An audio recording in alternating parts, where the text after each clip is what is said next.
ಈ ಟಾರ್ಗೆಟ್ 28 ಅಂತೇಳಿ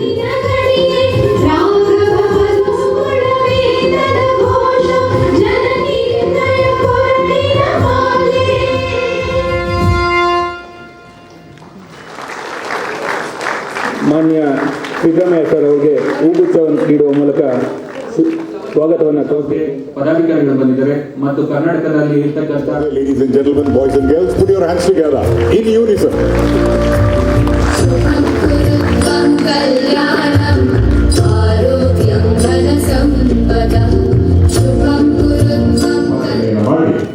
Let Major Dhyanchand lead the way. 124 ಕ್ರೀಡಾಪಟುಗಳಿಗೆ ನೇರ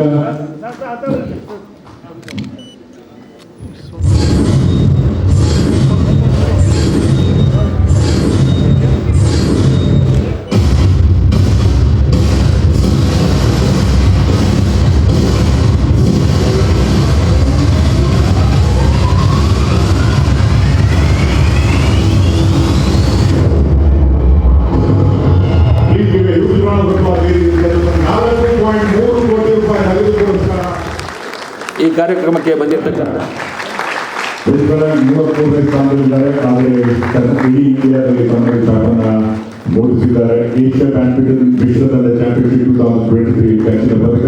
ಕಂಗ್ರಾಚುಲೇಷನ್ಸ್ ಟು ಶಿಖಾ ಗೌರ್. ಇದು ಸರ್ ಇಲ್ಲಿ let's give a round of applause for our media friends also, because you reach millions and millions of people through media. ಉನ್ನತಿ ಆಯೋಗ athletics ದುಬೈನಲ್ಲಿ ನಡೆದ junior Asian championship ನಲ್ಲಿ 100 metre ಹರ್ಡಲ್ಸ್ನಲ್ಲಿ ಕಂಚಿನ ಪದಕ. ರಾಷ್ಟ್ರೀಯ ಕ್ರೀಡಾಕೂಟ 2025ರಲ್ಲಿ 4x100 ಮೀಟರ್ ಕ್ರೀಡೆಯಲ್ಲಿ ಚಿನ್ನದ ಪದಕ ಮತ್ತು 200 ಮೀಟರ್ ಓಟದಲ್ಲಿ ಬೆಳ್ಳಿ ಪದಕ. ಕಂಗ್ರಾಚುಲೇಷನ್ಸ್ ಉನ್ನತಿ ಆಯೋಗ.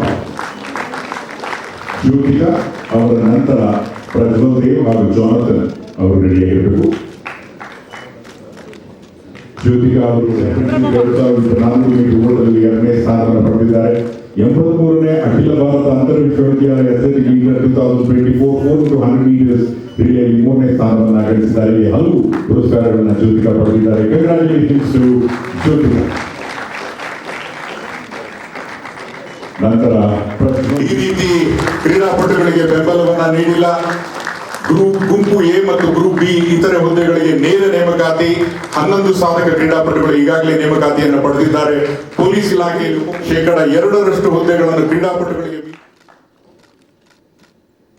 ಅವರ ನಂತರ ಅಶ್ವಿನಿ ಭಟ್ ಅವರು ಸಿದ್ಧರಾಗಿದ್ದಾರೆ.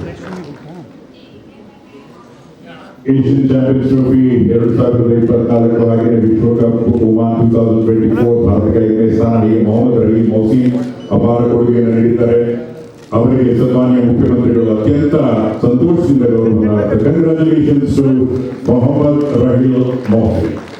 ಗ್ರೂಪ್ ಎನಲ್ಲಿ ಡಿವೈಎಸ್ಪಿ ಎಕ್ಸೈಸ್ ಆಗಿ ತರಬೇತಿ ಪಡಿತಾ ಇದ್ದಾರೆ. ಮುಖ್ಯಮಂತ್ರಿಗಳು ತೆಗೆದುಕೊಂಡಂತಹ ನಿರ್ಧಾರದಿಂದ ಇಂದಿನ ಎಸ್.ವಿ. ಸುನಿಲ್ ಅವರಿಗೆ ಗೌರವ ಅರ್ಪಣೆ. Some of the sports persons are not having much energy. There is energy. Let me hear it, please. Let the sound of the clapping reach all over India. Sir, ikra.